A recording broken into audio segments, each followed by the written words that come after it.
Friends, welcome in the next video. How are you?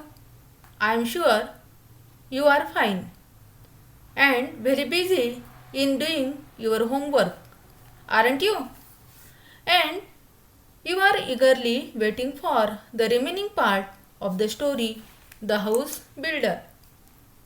Friends, we have completed the first passage of the story, in which we know about the mason who is working for the building contractor and he is doing his work very honestly with interest and devotion. विद्यार्थी मित्रांनो, या गोष्टीच्या सुरुवातीला आपण एका गवंड्याविषयी माहिती पाहिली आहे. हा जो गवंडी आहे तो एका बिल्डिंग कॉन्ट्रॅक्टरसाठी काम करीत होता आणि तो नेहमीच आपले काम उत्कृष्ट व बिनचूक व्हावे यासाठी सतत प्रयत्न करायचा. घरांचे किंवा बिल्डिंगचे बांधकाम करताना तो अतिशय मन लावून करायचा.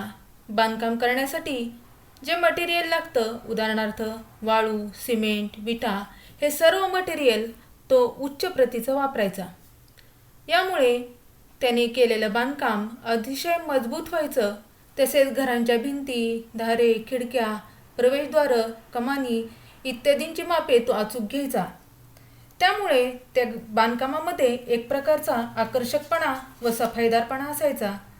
त्यामुळेच घरमालक खुश होऊन जायचे व याचा फायदा साहजिकच त्या कंत्राटदाराला होत होता. अर्थातच हा फायदा त्या कामसू व प्रामाणिक गवंड्यामुळे होत होता हे आपल्यालाही माहिती आहे. आणि या गोष्टीची कल्पना बिल्डिंग कॉन्ट्रॅक्टरला सुद्धा होतीच. Let's start the next passage of this story. But before that, we will see the new words and their meanings. The first new word is zeal. It means a great enthusiasm and energy in one's efforts, म्हणजेच उत्साह किंवा उमेद. The next word is diligence. Means constant and careful efforts, म्हणजेच मेहनत किंवा कष्ट. Next is persistence. Means continuous efforts, म्हणजे चिकाटी किंवा सातत्य. Then the next word is recompense. Means money given for work done, भरपाई करणे. डिसहार्टन्ड मीन्स फेल्ट डिसअपॉइंटेड, नाराज होणे किंवा नाउमेद होणे. टू नो अवेल ही फ्रेज आहे. It means of no use, व्यर्थ होणे, काहीच फायदा न होणे असाही त्याचा अर्थ होतो. रिलक्टन्स मीन्स अनविलिंगनेस, मनाविरुद्ध किंवा नाखुशीने एखादी गोष्ट करणे. Okay, we can see the question on this screen. We will try to find the answer of this question after learning this passage. Okay, I will read this passage loudly for you. Listen to it carefully.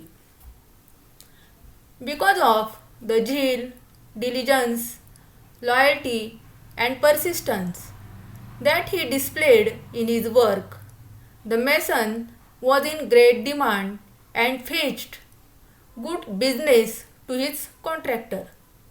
Subsequently, the contractor recompensed the mason handsomely with a very good salary. He could meet the needs of his family sufficiently without any scarcity. Let me explain it. या गवंड्याचं काम चांगलं होतं म्हणूनच घरमालकही खुश असायचे आणि त्यामुळे भरपूर पैसा मिळायचा. म्हणून बिल्डिंग कॉन्ट्रॅक्टर सुद्धा खूप खुश होता हे आपण पाहिलं आहे. आता पुढे काय होतं ते पाहूया. Because of the zeal, diligence, loyalty, and persistence that he displayed in his work, the mason was in great demand and fetched good business to his contractor. Here, the word zeal means अतिशय उत्साह, diligence means constant efforts, म्हणजेच मेहनत, loyalty means प्रामाणिकपणा, persistence means चिकाटी displayed means showed म्हणजेच दाखवणे. In great demand it is the phrase म्हणजेच खूप मागणी असणे. And fetched it is the past tense of the verb fetch means to bring म्हणजेच आणणे. बघा विद्यार्थी मित्रांनो, एकाच ओळीत कितीतरी नवीन शब्द आलेले आहेत. हे शब्द कळल्याशिवाय पॅसेज कळत नाही, म्हणून शब्द माहीत पाहिजेत हे लक्षात ठेवा. परत एकदा बघा. Because of the zeal, diligence, loyalty and persistence that he displayed in his work, the mason was in great demand and fetched good business to his contractor. म्हणजेच गवंड्याचा त्याच्या कामाच्या बाबतीत असलेला उत्साह, मेहनत आणि त्याने कामाच्या बाबतीत दाखवलेले सातत्य यामुळे या गवंड्याला नेहमीच मागणी असायची आणि याचा फायदा बिल्डिंग कॉन्ट्रॅक्टरला होत होता. त्यामुळे बिल्डिंग कॉन्ट्रॅक्टरचा व्यवसाय देखील तेजीत चाललेला होता. Subsequently the contractor recompensed the mason handsomely with a good salary. Here the word subsequently means त्यानंतर.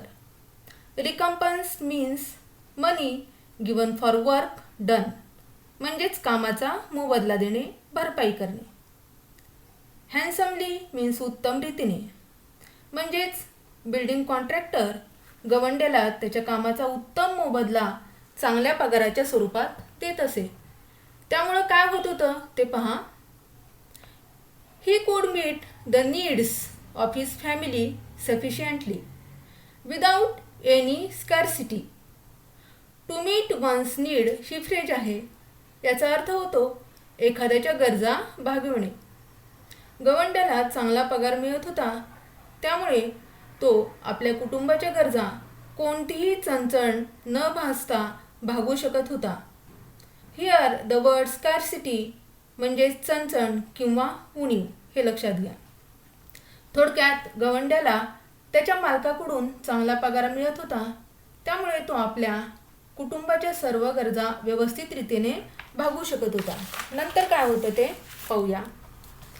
The mason thus continued working with great devotion for many years till he became a grandfather. Then he decided that it was time to retire and spend time playing with his grandchildren. Being a firm-minded person, he informed his contractor of his decision to retire from house building. The contractor was very disheartened to lose such an excellent workman and urged the mason to continue his job, but to no avail. The mason had made up his mind and refused to carry on. Okay, let me explain. The mason thus continued working with great devotion for many years till he became a grandfather. अशा रीतीने गवंड्याने आपले काम एकनिष्ठपणे अगदी आजोबा होईपर्यंत चालूच ठेवले होते. But then he decided that it was time to retire and spend time playing with his grandchildren. पण त्यानंतर मात्र त्याला निवृत्तीचे वेध लागले, म्हणजेच त्याला निवृत्त व्हावं असं वाटलं व आपला उरलेला किंवा उर्वरित वेळ नातवंडांसमवेत खेळण्यात व्यतीत करावा असं त्यानं ठरवलं.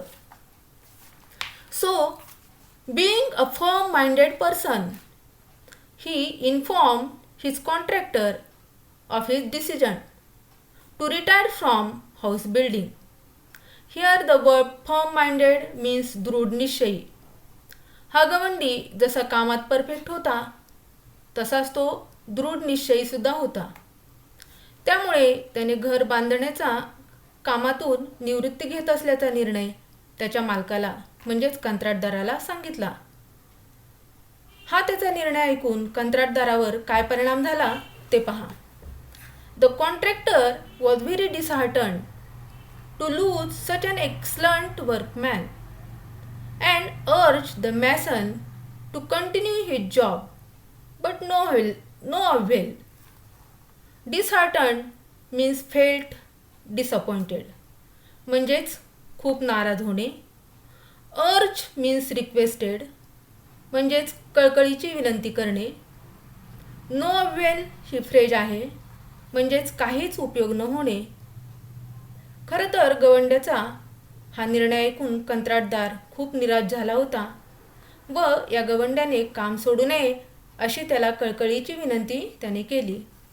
कारण कंत्राटदाराला त्याच्यासारखा हुशार गवंडी सोडायचा नव्हता. पण गवंड्याने काहीच न ऐकल्यामुळे काहीच उपयोग झाला नाही, कारण गवंडी त्याच्या निर्णयावर अतिशय ठाम होता. Because the mason has made up his mind and refuse to carry on. To make up one's mind ही फ्रेज आहे. त्याचा अर्थ होतो मनाशी पक्का निर्णय करणे. थोडक्यात या गवंड्याने इथून पुढे काम न करण्याचाच निश्चय केला होता, म्हणून त्याने पुढे काम कंटिन्यू न करण्यासाठी ठाम नकार दिलेला होता. त्यामुळे कंत्राटदाराचे त्याच्यापुढे काहीही चालले नाही. पुढे काय होतं पहा. Finally the contractor convinced the mason to build one last house on a beautiful and convenient site as a special favour. The mason agreed to do so with great reluctance, not too happily either. Okay. Here, the verb convinced is the past tense of the verb to convince, means मन वळवणे. Convenient site म्हणजे सोयीची जागा किंवा ठिकाण. A special favor means खास विनंती. थोडक्यात सरतेशेवटी एक खास विनंती म्हणून एका सुंदर आणि सोयीच्या स्थळी एक शेवटचे घर बांधण्यासाठी कंत्राटदाराने गवंड्याला तयार केले. त्याचा परिणाम काय झाला बघा. The mason agreed to do so with great reluctance, not too happily either. Great reluctance means unwillingness, म्हणजेच नाखुशीने. मॅसनने कंत्राटदाराच्या आग्रहामुळे अगदी नाखुशीने का होईना तो बांधकाम करण्यासाठी तयार झाला असं त्याने दाखवलं. त्यामध्ये पहिल्यासारखा उत्साहही नव्हता आणि आनंदही नव्हता, पण ते काम करण्याचं त्याने ठरवलेलं होतं. विद्यार्थी मित्रांनो, आपण जर एखादं काम उत्साहाने, आनंदाने, मनापासून जर नाही केलं तर काय होतं हे आपण पाठाच्या पुढील भागात म्हणजे नेक्स्ट व्हिडिओमध्ये पाहणार आहोत. तोपर्यंत तुम्ही हा होमवर्क करा, हे शब्द वहीत लिहा, या प्रश्नाचं उत्तर लिहिण्याचा प्रयत्न करा. What sudden decision did the mason take. मॅसनने एकाएकी कुठला निर्णय घेतलेला होता. ओके. देन इंग्लिश वर्कशॉपमधील पहिला प्रश्न तुम्हाला सोडवायचा आहे. Find from the story the noun forms of the following: dedicate, major, decide, perfect, own, give, responsible and persist. Do your homework. See you then. Thank you.